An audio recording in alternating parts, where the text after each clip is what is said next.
नमस्ते गुरुजी। जय गुरुजी महाराज। जय गुरुजी साध संगत जी। शुक्राना गुरुजी महाराज दा मल्टीलिंगुअल सेवादार टीम आप सबका स्वागत करती है। आज एक बार फिर हम सब डिवाइन ग्रंथ लाइट ऑफ डिविनिटी को सत्संग सुनने के लिए इकट्ठे हुए हैं। आज का सत्संग ज्योत्सना शूरी आंटी जी ने लिखा था, जो कि महाराज ने लाइट ऑफ डिविनिटी ग्रंथ में लिखवाया था। अभी ज्योत्सना शूरी आंटी जी अस्वस्थ हैं, स्वास्थ्य स्वास्थ्य से संबंधित कारणों से वो ये सत्संग पढ़ नहीं पाएंगी। She is 80+। तो आज का ये सत्संग अनु शर्मा आंटी जी ब्लड संगत वो पढ़ेंगी। मैं ज्यादा समय ना लेते हुए अनु शर्मा आंटी जी से रिक्वेस्ट करूंगा, प्लीज सेशन को इनिशिएट करें, प्लीज इसकी रीडिंग स्टार्ट करें। जय Guru ji, over to you Anu aunty. जय गुरु जी संगत जी। आज मेरा सौभाग्य है कि इस प्लेटफॉर्म पर मुझे ये मौका मिल रहा है कि गुरु जी की ब्लेस संगत ज्योत्सना आंटी का सत्संग मैं नरेट कर सकूं। तो इस सत्संग का टाइटल है सेविंग माय हस्बैंड्स लाइफ। तो ज्यादा समय ना लेते हुए मैं सत्संग की रीडिंग स्टार्ट करती हूँ। आंटी लिखती हैं, I consider myself extremely fortunate and honoured to have met Guru ji around the year 2000। तो आंटी गुरु जी से साल 2000 के आसपास जुड़ी। Since then, he has in every way blessed and kept my entire family under his guiding benevolence. और जैसा कि सभी संगत के साथ होता है, आंटी लिखती हैं कि जब गुरु जी के साथ वो जुड़े, तब से उन्होंने अपने मार्गदर्शन में और अपनी कृपा दृष्टि में आंटी और उनके पूरे परिवार को रखा। My husband, Deepak, met Guruji when he had gone with his brother Arun on a day not appointed for the Sangat. Aunty के हस्बैंड दीपक अंकल और उनके भाई अरुण गुरुजी से मिलने नॉन संगत डे पर गए थे। Arun had a pressing problem as the daughter of one of his domestic staff had met with a serious accident in the village and doctors had recommended amputation. Arun uncle उस वक्त एक समस्या का सामना कर रहे थे क्योंकि उनके घर में काम करने वाली एक डोमेस्टिक हेल्प की बिटिया का सीरियस एक्सीडेंट हो गया था, जिसकी वजह से डॉक्टर्स ने बोला था कि उनका फुट काटना पड़ेगा। गुरुजी was at home and they were fortunate to have his darshan. By his grace, her foot was saved. सौभाग्यवश गुरुजी उस वक्त घर में थे और अरुण अंकल और दीपक अंकल उनके दर्शन कर पाए, जिसके कारण गुरुजी की कृपा से उनकी डोमेस्टिक हेल्प की बिटिया का पैर काटना नहीं पड़ा, वह बच गया। While they were there, Guruji asked my husband to bring me to see him. जब अरुण अंकल और दीपक अंकल गुरुजी के समक्ष प्रस्तुत थे, तब गुरुजी ने उनसे कहा कि ज्योत्सना आंटी को भी उनके पास लाया जाए। I was at first disinclined, for though I am a religious-minded person, I did not believe in mortal gods. Aunty लिखती हैं कि वो मॉर्टल गॉड में बिलीव नहीं करती थी, वो रिलीजियस थी, लेकिन वो ये नहीं मानती थी कि एक हार्ड मास का इंसान भगवान हो सकता है।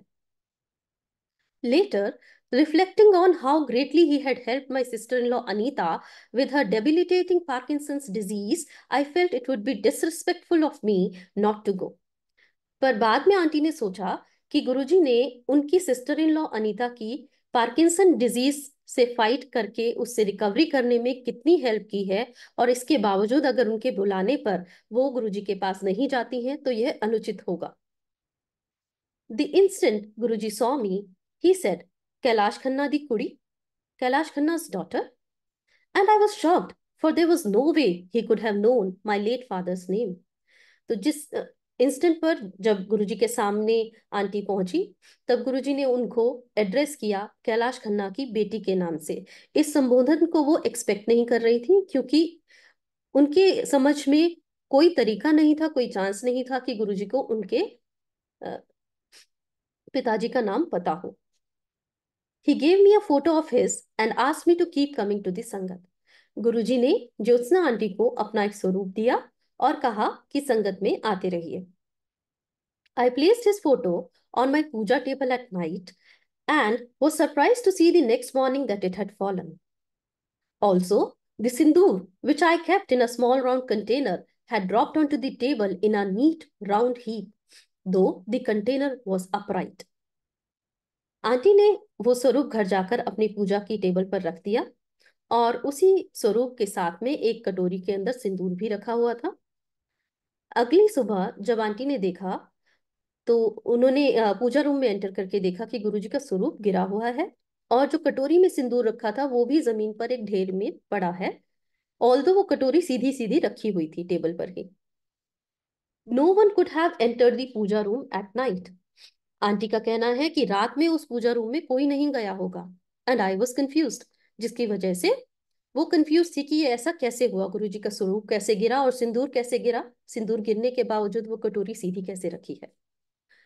With hindsight, I now know that was Guruji's way of telling me that he had come to my home at night.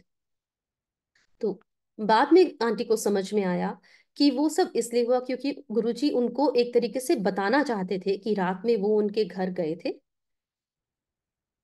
गुरुजी की लीला को एक ही बार में समझ पाना हम मॉर्टल बीइंग्स के लिए पॉसिबल नहीं है, तो ऐसा कई बार होता है कि कुछ इंसिडेंट होता है बट हमें बहुत बाद में रियलाइज हो पाता है कि गुरुजी ने क्या किया है। अगला सत्संग आंटी नरेट करती हैं, how I got my knitting needles. So Guruji को उनके सिलाई बुनाई की जो निडल्स है वो किस तरह से गुरुजी ने दिलवाई। I particularly remember an incident when Guruji saved us from a great deal of anguish. Aunty कहती हैं कि मुझे एक वाकया याद आता है जब गुरुजी ने हमें बहुत बड़ी परेशानी से बचाया। Our younger son Vinayak was to get married. On the morning of the Sangeet, families had arrived from different parts of the country and abroad. उनके छोटे बेटे विनायक की शादी होने वाली थी और उसके संगीत वाले दिन दूर दराज से, देश विदेश से फैमिलीज उनके घर पहुंच चुकी थी। Suddenly I heard my husband's fearful voice. तभी उनको अपने हस्बैंड की डरी हुई सी आवाज आती है। He was asking me to come immediately at his ailing mother as his ailing mother had collapsed. So uncle aunty को कह रहे थे कि जल्दी आइए क्योंकि उनकी जो माता जी थी जो बहुत टाइम से बीमार चल रही थी वो कलाप्स हो गई थी। आंटी सीधे उनके कमरे में नहीं गई। She says I ran first to गुरुजी's photograph and prayed to him to keep her safe. Aunty पहले गुरुजी के स्वरूप के आगे गई और उनसे प्रे किया कि मदर इन लॉ को सुरक्षित रखें। Then I entered my mother in law's room. तब वो अपनी मदर इन लॉ के कमरे में गई। Miraculously, she turned and sat up. Her recovery was so complete that she was able to participate in the wedding that she had been looking forward to. तो एक चमत्कार की तरह उनकी मदर इन लॉ उठी और बैठ गई और उनकी रिकवरी इतनी अच्छे से हुई थी कि वो वेडिंग के सारे फंक्शंस में उसी तरह से भाग ले पाई जिस तरह से वो चाहती थी। Another time that Guruji blessed our family, for which we are eternally grateful, was when he facilitated the birth of her twin grandsons. एक और इंसिडेंट आंटी नरेट करती हैं जब गुरुजी ने उनके पूरे परिवार पर अपनी कृपा दिखाई थी, जिसके लिए आंटी कहती हैं कि सदैव के लिए भी गुरुजी की आभारी हैं। वह था आंटी के ट्विन ग्रैंडसन्स का जन्म। My elder son Rajnath and his wife Moira had been married for 5 years. We were anxious to be grandparents, but they were taking their time. Aunty कहती हैं कि उनके बड़े बेटे राजनाथ और बहू मोयरा की शादी को 5 साल हो चुके थे और आंटी जल्दी ग्रैंड पेरेंट बनना चाहती थी, लेकिन राजनाथ जी और उनकी वाइफ अपना वक्त ले रहे थे। Since both worked in the US, where there is no family support and had little spare time, I hoped they would not put off having children altogether. Aunty को इस बात की चिंता थी कि वो दोनों यूएस में काम करते हैं जहां पर कोई फैमिली सपोर्ट नहीं होती और उन दोनों के पास टाइम भी बहुत कम होता है, स्पेयर टाइम। तो वो चाहती थी, वो ये सोचती थी कि कहीं ये लोग अपनी फैमिली वे में जाए ही नहीं, ऐसा ना डिसाइड कर ले कि they don't want to go to the family way all together. One day we asked Guruji when they would have children. तो इसी कशमकश में जूझते हुए आंटी ने एक दिन गुरुजी से पूछ लिया कि मेरे बेटे राजनाथ और बहू मोयरा का बेबी कब होगा, कब उनके बच्चे होंगे। He looked at their photos for a long time and told me to bring them for his blessings. गुरुजी ने आंटी के बेटे और बहू की फोटोग्राफ को लंबे समय तक देखा और आंटी से कहा कि इन दोनों को मेरी ब्लेसिंग्स के लिए मेरे पास लाएं। Fortunately this happened soon as they were coming for Vinayak's wedding. जैसा कि आंटी ने पहले बताया कि उनके छोटे बेटे विनायक की शादी थी, तो उनके बड़े बेटे राजनाथ और पत्नी मोयरा भी उस शादी में शामिल होने के लिए आ ही रहे थे, और इसी समय पर वो गुरुजी के दर्शन भी कर पाए। As part of the wedding ceremonies, we had a small oven at home.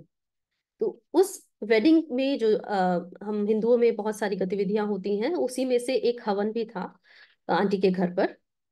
Moira told me she would not be able to participate as she was having her periods. तो आंटी की बहू ने उनको बताया कि वो हवन में शामिल नहीं हो सकती हैं, क्योंकि हिंदू रिवाजों के हिसाब से जब एक स्त्री अपने पीरियड्स में होती है तो उसको इन सब अनुष्ठानों में नहीं बैठना चाहिए। After the wedding, they returned to the US and barely had a few days fast when, all excited, she rang up and told me to take out my knitting needles. I was going to be a grandmother. तो शादी के बाद जब वो लोग US गए, कुछ ही दिन में मोयरा जी ने ज्योत्सना आंटी को कॉल किया और उन्हें कहा कि अपनी निटिंग नीडल्स, अपनी सलाइयां निकाल लें, क्योंकि वो जल्दी ही दादी बनने वाली हैं। I was pleasantly shocked, as just 10 days earlier I had known it was not possible. तो आंटी कहती हैं कि मुझे ये बहुत ही प्लेजेंट शॉक लगा इस बात को सुनकर, बिकॉज 10 दिन पहले ही मुझे पता था कि ये पॉसिबल नहीं है। She could not be pregnant. I came to thank Guruji profusely. और इतनी बड़ी खुशी देने के लिए आंटी गुरुजी को शुक्रिया करने गुरुजी के पास पहुंची। And he told me that he had blessed her with twins. और गुरुजी ने उन्हें कहा कि उन्होंने राजनाथ जी और उनकी पत्नी मोयरा को ट्विन बच्चों से ब्लेस किया है। After her ultrasound, Moyra was able to confirm the news to me as well. और जब अल्ट्रासाउंड हुआ तो मोयरा जी ने भी ज्योत्सना जी को यही बात कंफर्म की that she is pregnant with twins, कि उन्हें ट्विंस होने वाले हैं। अगला इंसिडेंट है ब्लेसिंग माय हस्बैंड। तो अगला सत्संग आंटी बताती हैं कि गुरुजी ने उनके हस्बैंड दीपक अंकल को किस तरह से ब्लेस किया। My husband, Deepak, had an injury in his foot and it had got to the point of turning gangrenous. तो दीपक जी का के पैर में एक चोट लगी थी, जिसकी वजह से वो इतनी बिगड़ गई कि वो गैंग्रीनस हो गई। गैंग्रीन में हमारी बॉडी के टिश्यूज डिके होने लगते हैं, सड़ने लगते हैं। तो इसी सब के चलते ही हैड टू बी हॉस्पिटलाइज। तो दीपक अंकल को इस सब के चलते हॉस्पिटलाइज करना पड़ा, उनके फुट में गैंग्रीनस ग्रोथ होने के कारण। With treatment, it got better, and he came home with a dressing around his ankles. और डॉक्टर्स के उपचार के साथ उनका वो गैंग्रीन बेटर हो गया और अंकल घर लौट आए। घर लौटे तो उनके एंकल्स पे, एड़ी के एरिया में ड्रेसिंग थी, पट्टियां बंधी थी। The next morning, the bed sheets and blankets were covered with fresh blood. Aunty कहती है कि अगले दिन जहां अंकल सोए थे, वहां की बेडशीट और उनका ब्लैंकेट दोनों ताजे खून से भरे हुए थे। Yet the dressing was completely clean and dry. लेकिन जो ड्रेसिंग थी, उनके जो पट्टियां थी, उनपे कहीं भी फ्रेश ब्लड निकलने का कोई नामो निशान नहीं था। वो बिल्कुल सूखी थी और बिल्कुल साफ थी। The doctor also examined him to see if there could have been bleeding from elsewhere and was intrigued. Doctor ने भी अंकल को चेक किया कि कहीं और से तो ब्लीडिंग नहीं हो गई है, लेकिन उनको भी कुछ नहीं पता चला। No one could explain what had happened. और इस बात का एक्सप्लेनेशन ना तो डॉक्टर के पास था, ना किसी और के पास, कि ये फ्रेश ब्लड ब्लैंकेट और बेडशीट्स पर कैसे आया। But we knew it was Guruji who had eliminated whatever infected blood remained in my husband's foot. But aunty कहती हैं कि हम लोग समझ गए थे कि ये गुरुजी की करनी थी, क्योंकि बिना ड्रेसिंग के सॉइल हुए इस तरह से फ्रेश ब्लड का आना आम बात नहीं है, सिर्फ गुरुजी कर सकते हैं, क्योंकि गुरुजी उनके ब्लड में जो भी इन्फेक्टेड पार्ट रह गया था डॉक्टर्स के ट्रीटमेंट के बाद, उसको भी एलिमिनेट करने आए थे। इस तरह से गुरुजी ने उसको भी निकाल दिया। Guruji has even given my husband a new lease of life with a new heart. तो आंटी कहती हैं कि दीपक अंकल को एक और बार गुरुजी ने न्यू लाइफ ब्लेस की विद अ न्यू हार्ट, और नया हार्ट ब्लेस किया. Two of Deepak's arteries had over 90% blockage. Deepak uncle की दो आर्टरीज में 90% से ज्यादा ब्लॉकेज हो गया था, अवरोध उत्पन्न हो गया था. गुरुजी had foreseen this and had asked me to come for darshan on a particular day. और गुरुजी जो कि जानी जान है, वो इस घटना को देख पा रहे थे. इसी के चलते उन्होंने आंटी से आग्रह किया कि एक पर्टिकुलर दिन वो गुरुजी के पास आए. I happened to be preoccupied that evening and decided to go the next day instead. Aunty उस दिन किसी वजह से मसरूफ थी, व्यस्त थी, और अपनी इस व्यस्तता की वजह से वो उस इवनिंग जब गुरुजी ने उन्हें बुलाया था तब ना जाकर उन्होंने सोचा कि मैं अगले दिन चली जाऊंगी. But before I could meet Guruji, Deepak was rushed to Escorts Hospital with severe pain and underwent emergency surgery. लेकिन अगले दिन, इससे पहले कि आंटी गुरुजी के पास जा पाती, उनके हस्बैंड दीपक अंकल को बहुत ही सीवियर, बहुत ही बुरा पेन स्टार्ट हुआ, जिसकी वजह से उन्हें एस्कॉर्ट हॉस्पिटल में इमरजेंसी में लेकर जाना पड़ा और उन्हें इमरजेंसी सर्जरी करवानी पड़ी. He had angioplasty and had 3 stents put inside his arteries. और इस सर्जरी में अंकल की एंजियोप्लास्टी करनी पड़ी, हार्ट की एंजियोप्लास्टी हुई और आर्टरीज में 3 स्टेंट्स डालने पड़े. As my son, daughter-in-law, and I waited in the hospital lobby, we could smell Guruji's fragrance. जब आंटी, उनकी बहू और बेटा हॉस्पिटल की लॉबी में इंतजार कर रहे थे ऑपरेशन होने का, तो उन्हें गुरुजी की फ्रेग्रेंस वहां पर आई.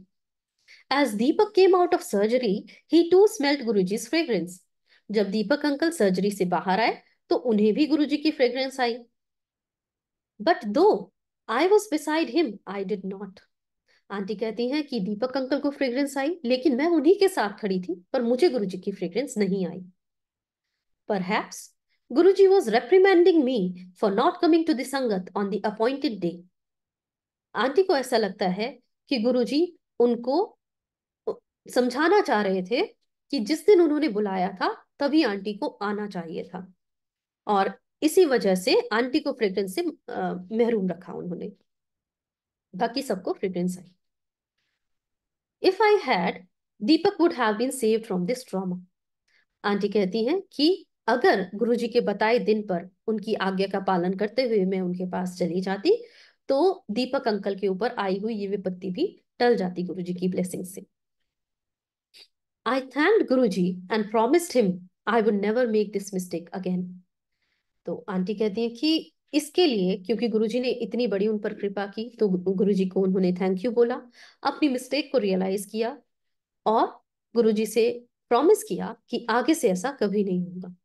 और वाकई में हम सभी मियर मॉर्टल्स के लिए बहुत जरूरी है कि जो गुरुजी कह दे उसको बस मान लें, कितना भी मुश्किल क्यों ना हो, बट उससे ज्यादा भला हमारा किसी चीज में नहीं हो सकता. These are just some of the instances where Guruji has touched our lives. Yet, there have been innumerable ones. I pray to him daily to guide and bless our family and to keep us from harm. तो aunty कहती हैं कि ये कुछ incidents हैं जो मैं narrate कर पाई, जो मैं इसमें इस डिवाइन ग्रंथ में लिखवा पाई, लेकिन ऐसे और भी बहुत से इंसिडेंट्स हैं. और सच में जब हम गुरुजी से जुड़ जाते हैं उसके बाद तो हर सेकंड, हर क्षण हमारे लिए एक सत्संग होता है. जब हम उनको याद कर लें तो वही एक सत्संग हो जाता है. तो किसी के लिए भी ये पॉसिबल नहीं है कि सब कुछ नरेट कर पाए या सब कुछ डॉक्यूमेंट कर पाए. तो आंटी डेली गुरुजी से प्रे करती हैं कि गुरुजी उन्हें अपने मार्गदर्शन में रखें, उनके परिवार को ब्लेस करें और उनको आने वाली विपत्तियों से बचाएं. I am completely indebted to him and am confident that he hears my prayers. I have on occasion asked him that he does so much for so many people. What does he expect in return? तो aunty ऐसा कहती हैं कि गुरुजी उनकी बात सुनते हैं, ये उन्हें यकीन है, और एक बार उन्होंने गुरुजी से पूछा कि गुरुजी, आप सबके लिए इतना करते हैं, इसके रिटर्न में आप क्या एक्सपेक्ट करते हैं हमसे? और गुरुजी का बहुत ही ब्यूटीफुल आंसर है, he smiles and says there complete devotion, कि और कुछ हम क्या ही दे सकते हैं, सिर्फ अपनी श्रद्धा उनको देनी है।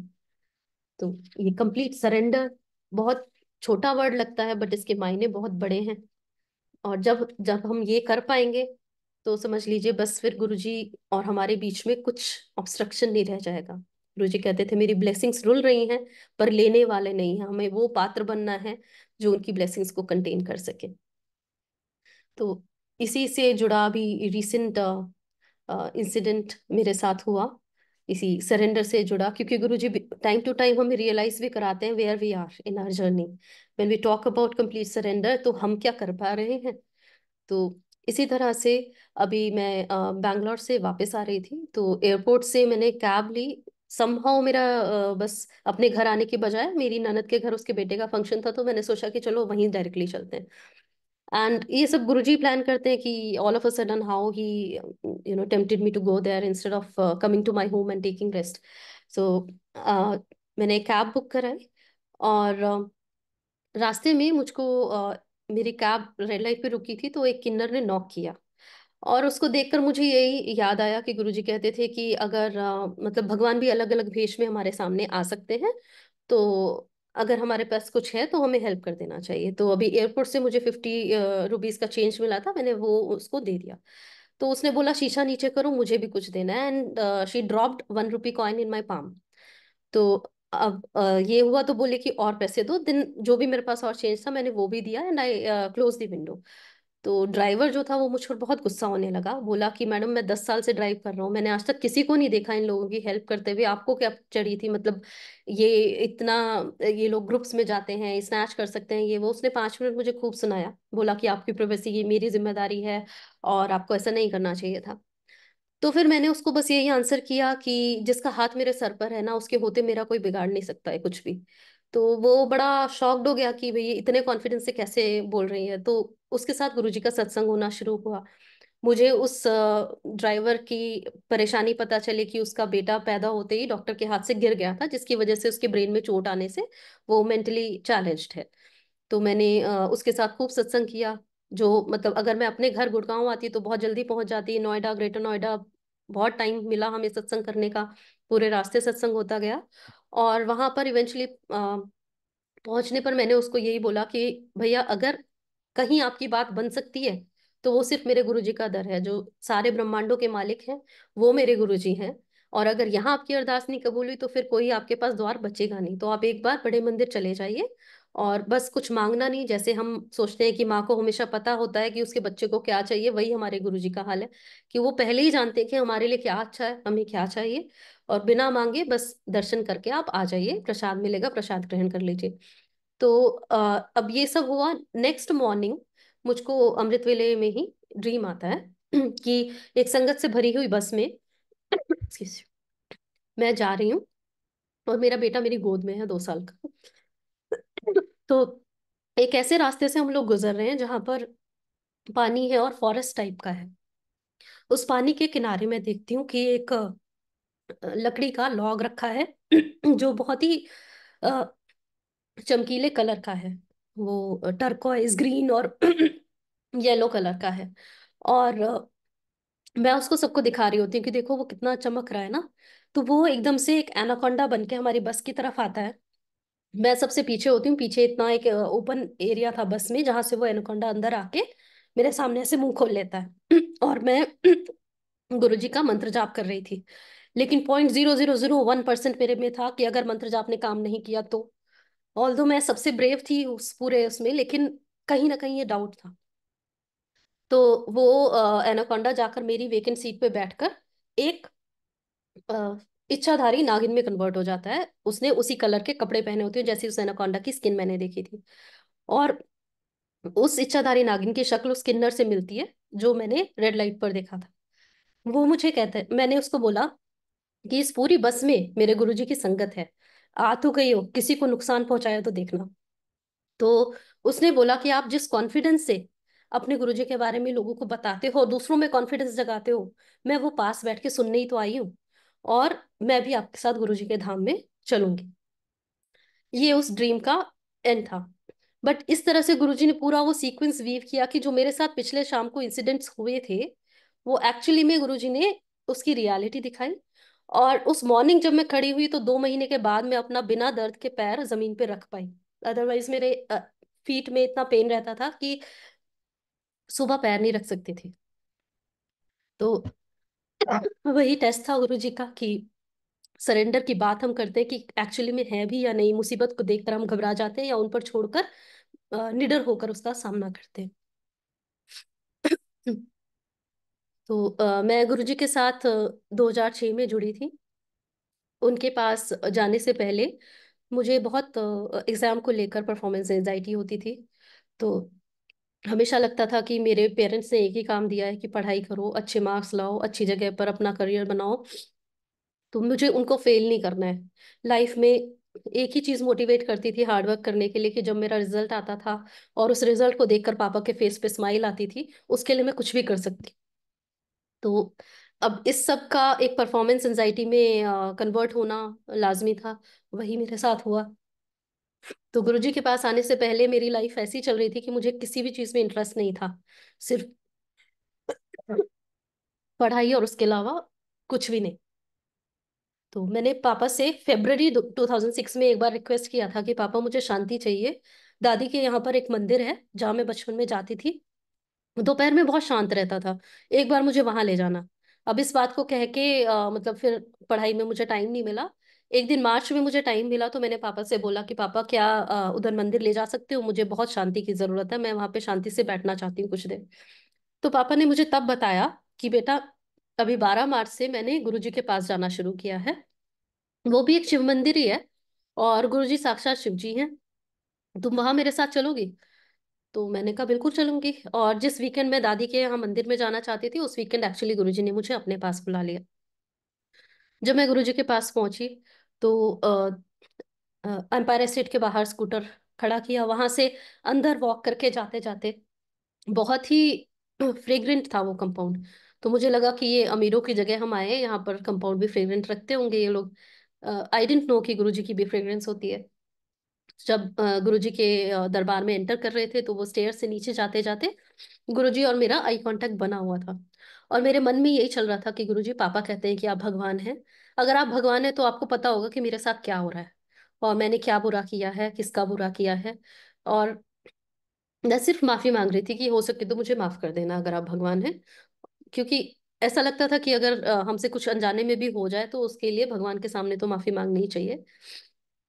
तो यही सोचते सोचते मैं लाइन में जाकर गुरुजी के सामने माथा जैसे ही टेकती हूँ, तो शब्द की लाइन होती है, जे मेरे विच ऐब ना हुंदे, तू बख्शिंदा कीनू। तो मुझे मेरा आंसर मिल जाता है कि गुरुजी ने बोला कि मैं तुम्हारे ये गुनाह ही तो बख्शने आया हूँ। तो अगर इंसान इतना परफेक्ट होता, तो उसको गुरु की क्या आवश्यकता होती।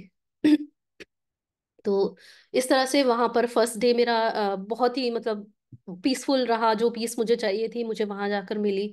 बट वहाँ टाइम बहुत लगता था। घर पे मतलब घर से निकलो, 1 घंटा रास्ते में लगाओ, फिर 2-3 घंटा वहां स्पेंड करो, फिर 1 घंटा वापस आने में। और मेरा टाइम टेबल बहुत ही ज्यादा मैं स्ट्रिक्ट बनाती थी कि मेरे पास घर वालों से बात करने का भी टाइम नहीं रहता था। ये चैप्टर कंप्लीट करना, इतना नहीं हुआ तो मैं सोने से अपना टाइम डिडक्ट करके पढ़ाई में और ज्यादा स्पेंड करूंगी, इस तरह का शेड्यूल था। तो गुरुजी के पास एग्जाम से पहले एक बार और जाना चाहती थी, बट बिकॉज इतना टाइम लगेगा आने जाने में, तो मैं उस विजिट को प्लान नहीं कर पा रही थी। 11 अप्रैल 2006 की बात है कि सुबह 5 बजने में 3 मिनट पर मैंने पढ़ाई करके अपनी बुक्स को साइड रखा, और क्लॉक मेरे सामने थी, मैं क्लॉक देख के फिर सो गई। मैंने सोचा कि थोड़ा सा रेस्ट कर लेती हूँ, फिर आगे रिज्यूम करती हूँ पढ़ाई को। सोते ही मेरे को गुरुजी के दर्शन होते हैं। मैं देखती हूँ कि मैं और मेरे पापा स्कूटर पर उड़ते हुए ऐसे रास्ते से जा रहे हैं जिसके आसपास बहुत सारे ट्रीज हैं, और बहुत घनी, मतलब जैसे फॉरेस्ट वेजिटेशन टाइप का एरिया है। और मैं सीधा एक ऐसी जगह पे जाती हूँ जिसका फर्श लीपा हुआ है, दीवारें लिपी हुई हैं, और बिल्कुल साधारण सी चारपाई पे गुरुजी वाइट चोला पहन के बैठे हैं। वो भी सिंपल धोती वाला जो चोला होता है, धोती का कपड़ा उस टाइप का। और मैं जाकर उनको जैसे ही माथा टेकती हूँ, तो गुरुजी मुझे देख के कहते हैं, देखा, 5 मिनट भी नहीं लग गए। तो मेरा इतने में ड्रीम खत्म हो जाता है, आंख खुल जाती है, मैं देखती हूँ मेरे पापा मेरे सिरहाने खड़े हुए थे। तो मैं पापा को बोलती, पापा आज ना आपके गुरुजी मेरे ड्रीम में आए और उन्होंने ऐसा ऐसा बोला। पापा ने कहा कि बेटा गुरुजी के ड्रीम्स ना सच होते हैं, बट गुरुजी को मतलब ड्रीम सच होते हैं, ये तो नोशन एक कॉलेज में पढ़ने वाले स्टूडेंट के लिए बहुत ही यूनिक थी कि ड्रीम्स कैसे सच हो सकते हैं। ये तो ऐसे ही मैंने कुछ रैंडम देखा होगा, पापा यूं ही बोल रहे हैं कि ड्रीम सच होते हैं। बट ठीक है, वो बात को मैंने वहीं पे छोड़ दिया। अब 15 अगस्त के आसपास जन्माष्टमी भी थी उसी साल में, और 3-4 छुट्टियां इकट्ठे आ रही थी, जिसकी वजह से सेवादारों की टीम का ये डिसीजन हुआ कि हम बड़े मंदिर में सेवा करेंगे सारे, जो ये लॉन्ग हॉलीडेज है इसमें सेवा करेंगे हर दिन। तो एक दिन कुटिया की सेवा हुई थी गुरुजी के, और कुटिया की सेवा जिस दिन हुई थी उस दिन परमिशन थी कि अंदर माथा टेक लें। तो मैं जैसे ही कुटिया के बाहर से, क्योंकि रूटीन था, मैंने अंदर झांक कर तो देखा, लेकिन हिम्मत नहीं हुई कि अंदर जाऊं। तो एक सेवादार ने आके बोला कि आज ही ये सेवा हुई है, जो सेवादार मंदिर में है वो माथा टेक सकते हैं। तो मैं अंदर गई, आई वॉज अस्टोनिश्ड कि ये तो वही जगह है जो मैंने ड्रीम में देखी थी। और उस वक्त मुझे इसलिए यकीन नहीं हुआ था क्योंकि उससे पहले तो मैंने गुरुजी को बिल्कुल राजाओं जैसा बना हुआ देखा था, सिंहासन पे बैठा हुआ, और ड्रीम के अंदर बिल्कुल उससे ऑपोजिट देखा, सिंपल बिल्कुल सिंप्लिसिटी में बैठे थे। तो मैंने पापा को देखा, पापा भी मेरे साथ ही थे। मैंने कहा पापा जगह तो वही है जो ड्रीम में देखी थी, लेकिन चारपाई नहीं है। इतने में बड़े माली अंकल आ रहे होते हैं, वो कहते हैं गुरुजी की चारपाई देखनी है। तो वो मुझे गुरुजी की जहाँ गाड़ी पार्कड होती है वहां लेकर जाते हैं, वहां वही चारपाई खड़ी थी। और अंकल अपनी तरफ से ऐड करते हैं कि जब गुरुजी मंदिर आते हैं तो इसके ऊपर चादर भी नहीं बिछाने देते, ऐसे ही बैठ जाते हैं। और यही चीज मैंने अपने सपने में देखी थी कि बिना चादर के गुरुजी ऐसे ही उस साधारण सी चारपाई पे बैठे थे। तो ड्रीम दिखाया उन्होंने अप्रैल में, यकीन दिलाया अगस्त में। इसीलिए उसी वक्त कॉम्प्रिहेंड कर पाना कि ये क्या है, हमने क्या देखा, ये हम लोगों के लिए पॉसिबल नहीं है। तो 11 अप्रैल को ड्रीम देखने के बाद मेरा एक चीज कंफर्म हो गई कि 13th को बैसाखी के फंक्शन में गुरुजी की ब्लेसिंग्स लेने जाऊंगी। बट गुरुजी से बिल्कुल रूबरू नहीं हो पाई क्योंकि गुरुजी स्टेज पे बैठे थे और संगत उनके अराउंड बाहर, मंदिर के, बड़े मंदिर के बाहर ग्राउंड में थी। तो उनकी ब्लेसिंग्स के साथ मैंने अपने एग्जाम्स को फेस करने का करेज गैदर किया। एंड 25 अप्रैल 2006 मेरा फर्स्ट एग्जाम था ऑपरेटिंग सिस्टम्स का। तो बहुत तैयारी की थी, स्कूटर पे पढ़ते पढ़ते जा रही थी, तो मेरे नोट्स उड़ रहे थे, तो मेरा बैलेंस बिगड़ गया। लेकिन उस वक्त मैं संभल गई। एग्जाम देकर, जो एग्जाम से जस्ट पहले मैंने कुछ क्वेश्चन आंसर्स पढ़े थे, वो सेम टू सेम पेपर में आ गए और मेरा एग्जाम बहुत ही अच्छा हुआ। आई वॉज कॉन्फिडेंट कि 90% मार्क्स आ जाएंगे। तो पापा मुझे पिक करने के लिए आए हुए थे, तो मैं पापा को बोलती, पापा आज तो 90% आएंगे। और खुशी खुशी मैं गुरुजी को थैंक यू बोलते बोलते, गुरुजी की को याद करते करते पापा के पीछे बैठती हूँ। झंडे वाला मंदिर के पास एक रेड लाइट थी, वहां पर टर्न पर मेरा बैलेंस फिर बिगड़ता है और इस बार मैं गिर जाती हूँ स्कूटर से। और रेड, वो रश आवर था, इवनिंग का 5:30-6 बजे का टाइम था, वहां पर बहुत ट्रैफिक था जो मैंने देखा था।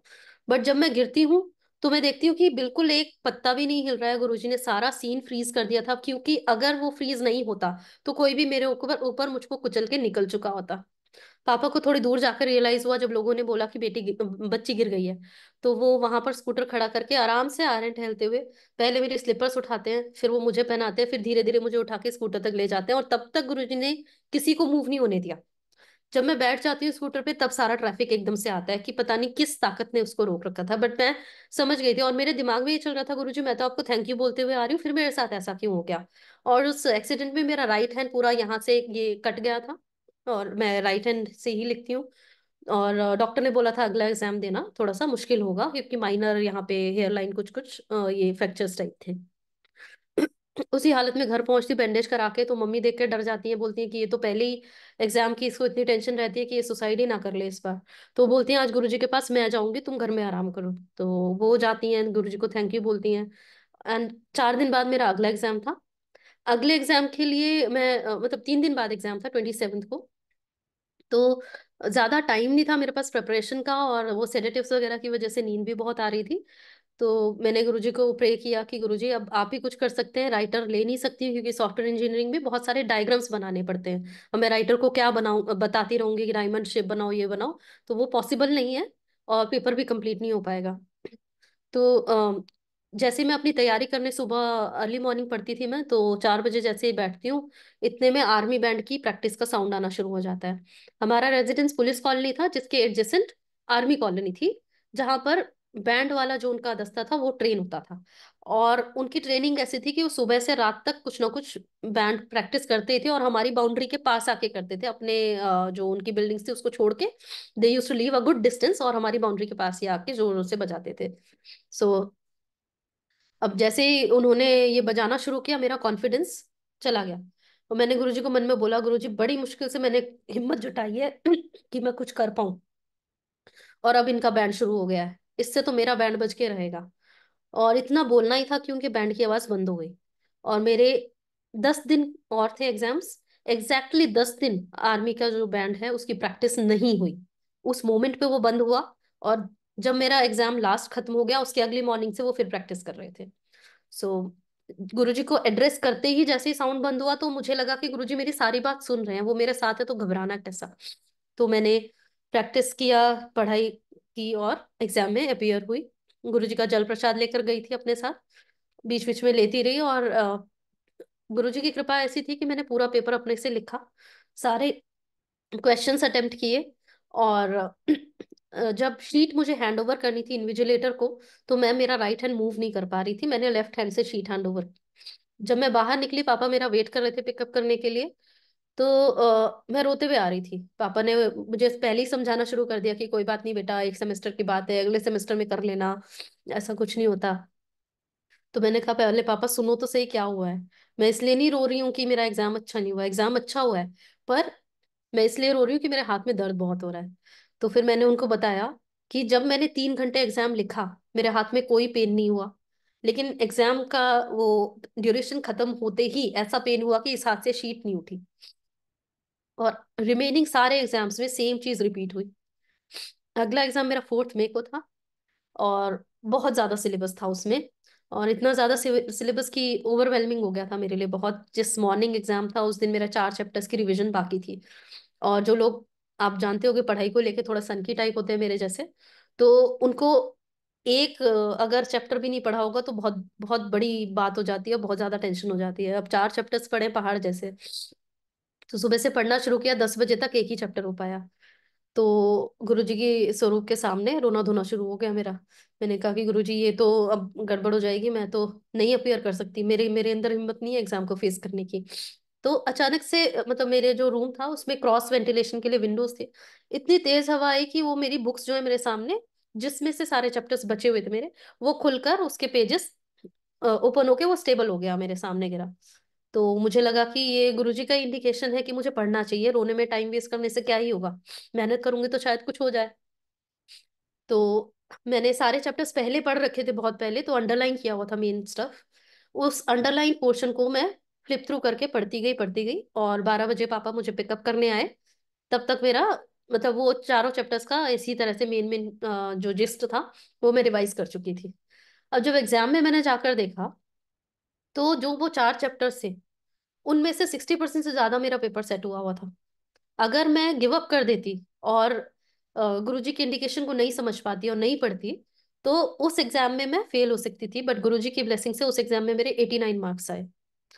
तो इस तरह मतलब उस एक्सीडेंट वाली सिचुएशन में जो मैंने वो पूरा सेमेस्टर का एग्जामिनेशन वाला फेज क्रॉस किया, तो मेरे जो डिपार्टमेंट के हेड वगैरह थे वो सब ये सोचते थे कि ये वैसे तो बहुत स्टूडियस है, और फर्स्ट सेमेस्टर और इसमें इसकी 7th रैंक आई है डीयू में, लेकिन अब नहीं कर पाएगी क्योंकि इस बार तो एक्सीडेंट हो गया था, तो एग्जाम अच्छे नहीं हुए होंगे। Nobody was hoping anything, but I knew कि मेरे एग्जाम अच्छे हुए हैं, हैंड राइटिंग थोड़ी इधर उधर हुई है, बट अटेम्प्ट सब कुछ कर पाई हूँ, अच्छे से कर पाई हूँ ना। हाँ, उस वाले एग्जाम में जो मैंने वो 4 चैप्टर्स का बताया, जो मैं इंपॉर्टेंट पढ़ के गई थी ना, वही लाइंस मतलब उस वर्ड से जहां तक मैंने पढ़ा, सिर्फ उतने में से क्वेश्चन सेट हुए थे। और मैं आंख बंद करके एक फोटोस्टैट की तरह सारी लाइंस जो बुक में लिखी थी विद पेज नंबर्स रिकॉल कर पा रही थी और लिख पा रही थी। तो ये गुरुजी कर सकते हैं, मेरी फोटोस्टैटिक मेमोरी नहीं है, नहीं तो मैं इतनी टेंशन में होती ही नहीं कभी एग्जाम्स के लिए।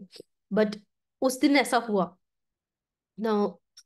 इस एग्जाम का जब रिजल्ट आने वाला था, तो वो 11 अगस्त का दिन था।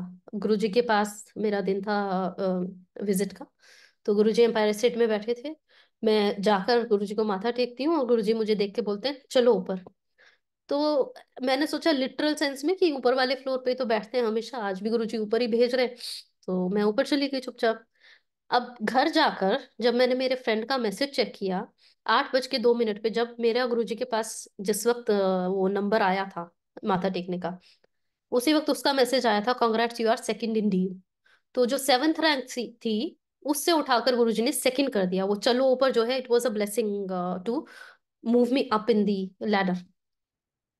तो इस तरह से ज्यादातर जो भी गुरुजी ने मुझसे बात की है उस समय चलने का ही इंडिकेशन है। तो ऐसे ही मेरा एक एग्जाम था, गुरुजी ने हमारा उनके पास जाने का डे थर्सडे फिट कर दिया था, मतलब सेट कर दिया था कि संगत अब एक ही दिन आ सकती है। वो हमारा डे थर्सडे था। और मेरे आने वाले सारे एग्जाम्स उस सेमेस्टर के फ्राइडेज को थे। फर्स्ट, सेकंड, थर्ड फ्राइडे, इस तरह से 3 एग्जाम्स पेंडिंग थे। मैं थर्सडे को गुरुजी के पास जाती हूँ, और गुरुजी की कृपा से वहाँ एम्पायर स्टेट में सेवा भी मिली हुई थी। तो सेवा तो छोड़नी नहीं थी, इसलिए थर्सडे को गई पापा के साथ। पर पापा को समझा के लेके गई थी कि पापा, फर्स्ट राउंड के बाद लंगर करके हम लोग निकल जाएंगे, क्योंकि अगले दिन एग्जाम है। मेरे को टेंशन हो जाएगी अगर वहां पे लेट हो गया तो। अब पूरे टाइम फर्स्ट राउंड हो गया, सेकंड राउंड हो गया, पापा सेवा छोड़ेंगे ही नहीं। तो मैं मतलब मुझे टेंशन होती जा रही थी। मैं पापा को बार बार बोलती थी जाके, पापा चलो चलो, चलो चलो। तो इस तरह से मैंने 3-4 बार उनको बोला। तो जब इवेंचुअली हम लोगों ने लंगर किया, गुरुजी के पास आज्ञा लेने पहुंचे, तो मैंने गुरुजी को माथा टेका। जैसे ही सिर ऊपर किया, गुरुजी मुझे देख के बोलते, चलो चलो। तो वो उन्होंने बता दिया कि भी जो मैं वहां कर रही थी दूसरे जहाँ पे सेवा थी, सामने वाले प्लॉट में, वो सब देख रहे थे, ही न्यूज एवरीथिंग। एंड पापा को उन्होंने अगली बार से शुक्रवार का दिन कर दिया कि शुक्रवार आई। बिकॉज गुरुजी जानते थे कि एग्जाम देकर उस दिन मेरे लिए कन्वीनियंट रहेगा उनके पास आना, और मुझे टेंशन भी नहीं होगी। क्योंकि एक एग्जाम से फ्री होकर अगले एग्जाम की मैं सिर्फ उस दिन स्ट्रेटेजी बनाती थी, पढ़ाई नेक्स्ट डे से शुरू करती थी। सो अगले आने वाले सारे एग्जाम्स के लिए मेरा दिन फ्राइडे हो गया। अब इस तरह से वो सेमेस्टर निकला। तो जब गुरुजी का मतलब 31 मई का टाइम आने वाला था, तो मई में गुरुजी ने 18 मई को पहली बार मुझे ये मौका दिया कि मैं लंगर उनके बिल्कुल सामने बैठकर कर सकूं। तो गुरुजी की गद्दी के बिल्कुल लेफ्ट हैंड साइड में सेकंड नंबर पे मैं बैठी थी। और इतने टाइम से कभी ये इस तरह का कोइंसिडेंस कह लो या कुछ भी, कुछ नहीं हुआ था कि वहां मौका मिले। और उस दिन लंगर करते हुए गुरुजी डायरेक्टली मुझे देखते जा रहे हैं, सिर्फ देखते जा रहे हैं, और मैं रोती जा रही थी। लंगर मेरे अंदर नहीं जा रहा था, बस रोते जा रही हूँ, उनको देखते जा रही हूँ, वो मुझे देखते जा रहे हैं। पूरा टाइम लंगर में यही हुआ। और अंदर से मेरे चल रहा था कि गुरुजी मुझे माफ कर दीजिए, मुझसे कुछ तो गलती हुई होगी, मुझे माफ कर दीजिए। मुझे नहीं पता मैं किस बात की माफी मांग रही हूँ, बट कंटिन्यूअसली वही, माफ कर दीजिए, माफ कर दीजिए, यही चल रहा था। अब उसके बाद जब मैं घर पहुंची हूँ, तो गुरुजी ने मुझे ड्रीम में दर्शन दिए। और गुरुजी ने अ, मुझे मतलब घर पहुंच के मैं पढ़ रही थी, तो एक it was just like a nap. जब गुरुजी को दर्शन देने होते थे तो मुझे पूरा सोने की जरूरत नहीं पड़ती थी। मतलब it was such a telepathy कि पढ़ते पढ़ते 5 मिनट के लिए भी आंख बंद करूंगी तो गहरी नींद लग जाती थी, और उसी में गुरुजी दर्शन दे देते थे। तो वैसे ही उस दिन हुआ कि 5 मिनट के लिए बहुत गहरी नींद लगी। तो गुरुजी ने मुझे बोला कि अपनी सारी बुक्स, अपनी सारी स्टेशनरी सब लाकर चरणों में रखो। तो मैं सब कुछ लेकर बटोर के उनके पास ले गई, उनके चरणों में रख दिया। फिर उन्होंने कहा, माथा टेको। मैंने कहा मैंने माथा टेका। तो उन्होंने कहा, आगे से सारे एग्जाम्स अच्छे से देने हैं। तो मैंने कहा कि गुरुजी, मैं तो हर एग्जाम के पहले आपके पास आके ब्लेसिंग ले ही लेती हूँ, तो ये सारे एग्जाम्स के लिए एक साथ किस लिए ब्लेस किया होगा। पर मैं उनको बोलती हूँ कि जी गुरुजी, और बस ये ड्रीम खत्म हो जाता है। तो उसके बाद मतलब जब गुरुजी ने समाधि ली, तब समझ में आया कि उन्होंने लाइफ में आने वाले बाकी सब एग्जाम्स के लिए उस दिन इकट्ठा ब्लेस किया था, क्योंकि वो उस सेमेस्टर का मेरा लास्ट एग्जाम था। उसके बाद तो मैं, जो मेरा रूटीन था बिफोर एवरी एग्जाम जाके उनके सामने माथा टेकना, वो नहीं कर पाती। तो इस तरह से गुरुजी ने मतलब कॉलेज लाइफ भी मेरी ऐसी कर दी थी कि मेरे कॉलेज में मेरी इस तरह की रेपुटेशन थी कि अगर मैं बोल दूं क्लास नहीं होनी, तो क्लास नहीं लेते थे टीचर्स। तो वो सब गुरुजी कर सकते हैं। मतलब एक स्टूडेंट की क्या इतनी कोई चलती होगी, लेकिन जब वो चाहते हैं आपको आगे बढ़ाना, तो कोई नहीं रोक सकता। फिर गुरुजी के जब समाधि के बाद मैं एमएससी की तैयारी कर रही थी।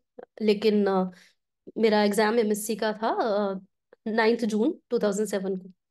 और 31 मई को जो कुछ भी है उसके बाद तो मैंने सोच लिया था कि मेरी तो लाइफ ही अब कुछ नहीं है, सब कुछ तो मेरे गुरुजी थे। तो अब मैं करूंगी भी क्या, किसके लिए? I was like the statue. मुझे कुछ फीलिंग नहीं होती थी, सिर्फ वो ग्रीफ रहता था। और जिस दिन गुरुजी को चोला छोड़ना था, उस दिन भी उन्होंने मुझे रात के 1:45 बजे इसी तरह से टेलीपैथी के दर्शन दिए। मैं अपना प्रोजेक्ट वर्क कंप्लीट करके लेटी थी उनकी फोटोग्राफ के सामने, और मैं उनसे बात कर रही थी, तो गुरुजी ने एक लाइन बोली कि तुम मुझसे मोह छोड़ दे। मैंने बोला, गुरुजी मोह छोड़ने का क्या मतलब है? मैं तो सोते जागते उठते बैठते जहां देखती हूँ मुझे तो सिर्फ आप ही दिखाई देते हैं, मेरी तो लाइफ सिर्फ आप ही है। तो अब इसको मोह कहते हैं तो मैं कैसे छोड़ दूं? तो गुरुजी बोलते हैं, मोह शरीर से होता है, प्यार आत्मा से होता है, तो मोह छोड़ दे। अब ये उन्होंने बोला, लेकिन मेरे को फिर क्लियरली उन्होंने इंडिकेट किया कि वो इस शरीर को छोड़ना चाहते हैं।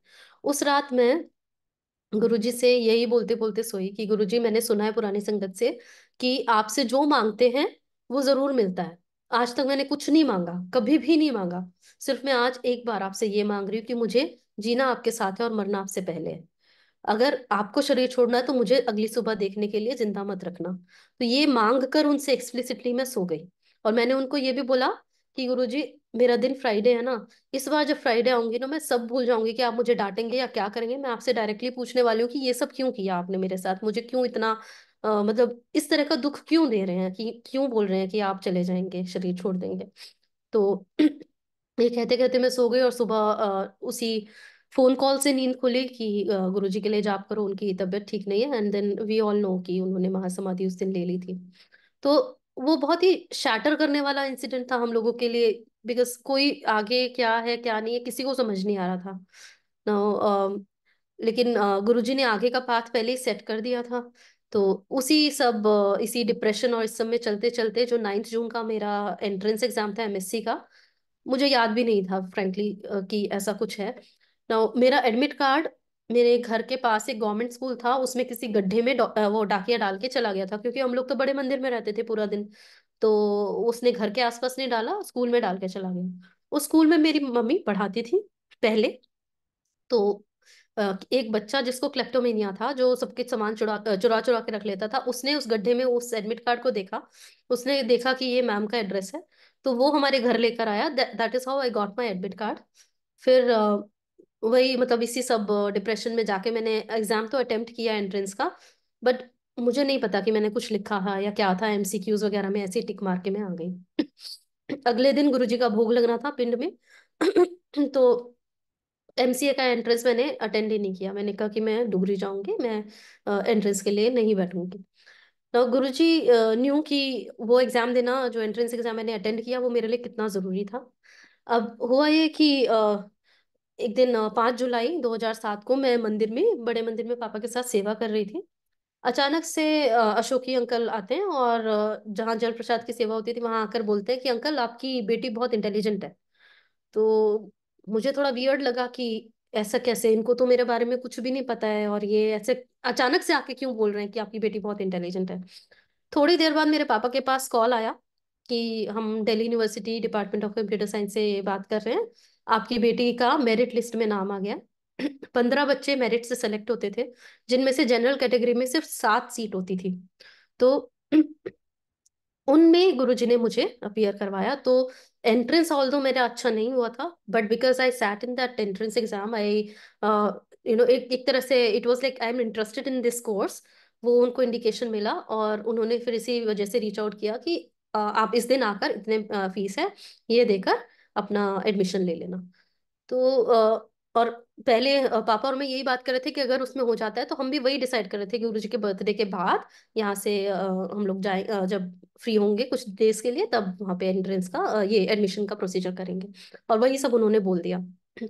तो हम लोगों की उसमें नॉलेज में नहीं है कि कभी यूनिवर्सिटी से डायरेक्टली कॉल आता होगा किसी के एडमिशन कराने के लिए। बट गुरुजी को पता था कि अदरवाइज मैं कुछ नहीं करने वाली हूँ। मेरे लिए लाइफ खत्म हो चुकी थी, मेरे पास कोई होप नहीं थी, कुछ नहीं था उस वक्त करने के लिए। बट समहाउ उसमें एनरोल कराया। और मैं ना बहुत पहले बचपन में अपनी डायरी लिखती थी। I use to be an introvert person. तो अपना जो कुछ भी बात होती थी ना, कि और किसी ने बहुत पहले मेरा हाथ देख के बोला था कि तुम्हें भगवान मिलेंगे, मैंने उस बात को सच मान लिया था। तो मैं हमेशा ये करती थी, भगवान जी जब आप मिलेंगे ना तो मैं आपसे ये पूछूंगी, मैं ये बात करूंगी। तो इस तरह से मेरी बहुत बड़ी बड़ी डायरी एंट्रीज होती थी। वहीं पर कहीं मैंने ये नोट किया हुआ था कि जब मैं बड़ी होंगी तो मैं एमएससी कंप्यूटर साइंस करूंगी और उसमें मुझे 90% लेकर आने हैं। और जब मैंने ये डायरी एंट्री की थी ना, तब ये कोर्स भी एग्जिस्ट नहीं करता था। बट पता नहीं मैंने कब लिखा होगा बचपने में, मुझे खुद नहीं याद, बट ये हुआ ना। गुरुजी को तो पता है कि हमारे हमारे लिए क्या प्लान्स हैं, and his plans are better than ours, but still वो तो बचपने की लिखी हुई चीज को भी उन्होंने सच करके दिखाया। मंदिर में ही एक दिन सेवा कर रही थी तो एक अंकल आकर बोलते हैं, अनु एग्जाम कैसा हुआ, इस बार एग्जाम्स खत्म हो गए ना। बिकॉज सबको पता था, जो लोग मुझे जानते थे, कि इसको एग्जाम के अलावा और कोई टेंशन नहीं है जिंदगी में। तो मैंने बोला, अंकल एग्जाम कैसा हुआ, इस बार तो 90% एंड अबव। तो वो बोले, अरे वाह, ऐसा इतना कॉन्फिडेंस। मैंने कहा हाँ ऑफ कोर्स मेरे एग्जाम बहुत अच्छे हुए। तो फिर ये इच्छा थी मेरी जो गुरुजी ने सच करवाई। दिल्ली यूनिवर्सिटी में थर्ड सेमेस्टर एमएससी में 90.2% मेरे आए। और ये कभी कोई सोच नहीं सकता था कि डीयू में 90% कोई अचीव कर सकता है। ऑफ कोर्स मेरी फैमिली में आई वाज द फर्स्ट। तो जो कुछ भी मतलब हम लोग कह के भूल जाते हैं, वो सब भी उन्हें तो याद रहता है और वो जरूर उसको पूरा कराते हैं। तो इसी तरह जो मेरा प्लेसमेंट हुआ, तो वही नर्वसनेस अगेन स्ट्रक मी। और उस वक्त तो गुरुजी ने भी चोला छोड़ दिया था, तो समझ नहीं आता था कि अब क्या करूं। प्लेसमेंट में मतलब मेरे पूरे बैच में से मैं अकेली लड़की थी जिसने सी प्लस प्लस के लिए ऑप्ट किया था। बाकी सब सी के लिए ऑप्ट कर रहे थे क्योंकि वो कंपनी जो थी वो सी ओरिएंटेड थी। तो अब सब ने ये बोला मुझे कि तुमने तो बहुत बड़ी बेवकूफ़ी कर दी है, ये जब सी के कैंडिडेट्स ढूंढ रहे हैं तो तुमने सी प्लस प्लस अटेम्प्ट ही क्यों किया। मैंने कहा I was more confident in that, इसलिए मैंने किया, बट अब जो भी होगा देखा जाएगा। तो मेरे को ना सब कुछ अच्छा होने के बाद भी वो उनके नेगेटिव चीजें सुनकर थोड़ी सी टेंशन होने लगी। और मैं पापा को बोलती, पापा चलिए अब वेट नहीं करते हैं, इसका क्या रिजल्ट आएगा नहीं आएगा, हम लोग चलते हैं। इतने में ऊपर से अनाउंसमेंट मेरे नाम की होने लगी कि आई आई हैव क्वालिफाइड। और उस टेक्निकल राउंड में, उसी इंटरव्यू में मेरा रिज्यूमे पढ़ते हुए मेरे जो मेरा इंटरव्यू ले रहे थे उन्होंने पूछा कि आप कॉलेज में हैं और आपने हॉबीज में लिखा है लिसनिंग टू शबद्स एंड गुरबानी, ये कैसी हॉबी होती है। मैंने कहा मुझे इसके अलावा कुछ अच्छा नहीं लगता है, और हॉबी वही होती है जो हम अपने फ्री टाइम में, लेजर टाइम में करें, तो इसलिए ये मेरी हॉबी है। तो उन्होंने फिर गुरुजी का सत्संग ही करवा दिया वहाँ। And this is how Guruji participated in my interview and placement as well. So मुझे एक भी दिन बेरोजगार नहीं रहना पड़ा, सीधे कॉलेज से लेकर वो प्लेसमेंट हो गई। बट इस दौरान भी गुरुजी को पता था कि व्हाट लाइज अहेड। मेरी मम्मी को बहुत मतलब ब्रेन की नसें उनकी साइलेंट हो गई थी, तो वो बीमारी होने वाली थी। और उस वक्त पर मेरी फैमिली में सब लोग ही बिजी थे। I was the only person who had some bandwidth to attend to the family matters. तो उस वक्त ये हुआ कि अ, मेरा जो प्लेसमेंट है वो डिले होता रहा रिसेशन के कारण। 2009 की बात है, रिसेशन था। तो ऑल्दो हमें रिक्रूटमेंट वाले उसने तो ओके कर दिया था, बट उन्होंने बोला कि अभी हम कॉल करेंगे, करते करते उन्होंने महीना डेढ़ महीना ऐसे डिले किया। और वो जो टाइम था वो मेरे लिए, फैमिली के लिए बहुत क्रूशियल था। जो मेरा लास्ट सबमिशन होना था थीसिस का, वो भी मैंने घर से काम किया, क्योंकि मेरे जो वहाँ पे दिल्ली यूनिवर्सिटी में जो प्रोफेसर थे, जो मेरे गाइड थे, मैंने उनको बोल दिया था कि मैं रिसर्च के लिए नहीं आ पाऊंगी, मेरे घर पे इस तरह की प्रॉब्लम है, I have to attend to my mother. तो उन्होंने भी अग्री कर लिया कि आप उन्होंने यूनिवर्सिटी से मुझे लैपटॉप दिलवाया, बोले कि आप घर से करके सबमिशंस करते रहना पीरियोडिकली, हो जाएगा। तो इस तरह से मेरी एमएससी कंप्लीट हुई। और जो ये हमारी जो अपॉइंटमेंट में डिले आया, उसमें मुझे वो टाइम मिल गया कि मैं मम्मी की सेवा कर सकूं। और एक बार मंदिर में भी सेवा रहती थी और घर पे भी इतनी बुरी हालत थी, पूरा मम्मी की जो भी, जैसे पापा और जो भी भाई बहन, सबको मुझे देखना पड़ता था बिकॉज सब लोग बिजी थे अलग अलग चीजों में। तो बहुत ओवरवेलमिंग हो गया और मैं टूटने लगी। तो मैंने गुरुजी से बोला कि गुरुजी अब नहीं होता, अब कुछ करिए, क्योंकि मैं दिन में सिर्फ 3 या 4 घंटे सो पाती थी, उससे ज्यादा मुझको रिलैक्स करने का ऑप्शन ही नहीं होता था। मम्मी को टेंशन हो जाती थी मुझे कुछ काम करते हुए देखकर, तो उनको सुलाकर आती थी, फिर मैं कुछ काम करती थी, अगर वो बीच में उठ गए तो फिर से वापस जाकर वही सीक्वेंस, कि जब वो सोएंगी तब मैं घर के काम करूंगी चुपके से, धीरे धीरे धीरे धीरे करके। तो गुरुजी ने मुझको ड्रीम में ही बोला कि मम्मी ठीक हो जाएंगी। बस वो उनका एक सेंटेंस था कि मैंने मान लिया कि अब मम्मी ठीक हो जाएंगी, अब मुझे डरने की जरूरत नहीं है। और सब चीजें वैसे ही चलती रही, उतना ही प्रेशर, उतना ही सब कुछ, बट झेलने की हिम्मत उन्होंने उसी एक से दे दी थी, और मम्मी बिल्कुल पूरी तरह से रिकवर हो गई। पापा के एक फ्रेंड की वाइफ को भी सेम प्रॉब्लम थी, जो कि आज तक नहीं रिकवर हो पाए। जहां तक मुझे पता है। लेकिन मम्मी को क्योंकि गुरुजी ने उस वक्त ब्लेस किया और उन्होंने ये समझाया कि बहुत किस्मत वाले वो लोग होते हैं जिनको अपने माँ बाप की सेवा करने का मौका मिलता है। तो वो सेवा उन्होंने मेरे भाग्य में लिखी, चाहे मम्मी के कष्ट उस वक्त वो कष्ट में रही और जिस भी तरह से कटे, लेकिन उसके लिए गुरु जी का बहुत बहुत थैंक यू। और उनकी मतलब एक एक दिन, जैसे कहते हैं ना, एक एक दिन सत्संग है उनका। तो ये तो सारे जैसे पढ़ाई से रिलेटेड और ये सब थे। एक दिन क्या हुआ था कि 11 जुलाई 2006 को गुरु पूर्णिमा का फंक्शन था बड़े मंदिर में। उससे पहले 7 जुलाई 2006 को बर्थडे गुरु जी का सेलिब्रेट हो रहा था। उस दिन मैं I was on my periods, तो मैं मेरा भी वही माइंडसेट था जैसा कि आज सत्संग में पढ़ा हमने कि उस सिचुएशन में हमें किसी रिलीजियस उसमें इन्वॉल्व नहीं होना चाहिए। तो मंदिर में बाहर बाहर डस्टबिन वगैरह क्लीन करने की सेवा, ये सब में मैं इन्वॉल्व रही। बट गुरुजी को जाके मैंने माथा नहीं टेका। और गुरुजी से मन ही मन बहुत लड़ी। मैंने कहा गुरुजी, ये तो हम फीमेल्स के साथ पार्शियलिटी है, हमें ऐसा क्यों बनाया? मतलब सारे दर्द हम लोग झेलते हैं। और मतलब भगवान भी क्या इतनी पार्शियलिटी कर सकते हैं? आप तो भगवान है, तो आपको मुझे ये आंसर करना पड़ेगा कि आपके बर्थडे पे मैं उसमें शामिल ही नहीं हो पाई, शामिल होकर भी नहीं हो पाई। सब लोग गए, मैं नहीं जा पाई। तो गुरुजी ने इस बात के लिए भी मतलब अपने ही वे में, क्योंकि गुरुजी हम सबको अपनी तरह से स्पेशल फील कराते हैं, तो उन्होंने अपने ही वे में समझाया। और 11 जुलाई के फंक्शन में जब हम लोग मंदिर पहुंच रहे थे, मुझे याद है कि सेवा थी बहुत ज्यादा, क्योंकि बारिश बहुत तेज हो गई थी, पूरा मंदिर गंदा हो गया था। और हम लोग जो जाते ही लगे, पापा मैं और बाकी अंकल आंटी भी मंदिर की रंगोली एरिया की पहले सेवा करी। आगे पीछे सारा झाड़ू पोछा सब कुछ।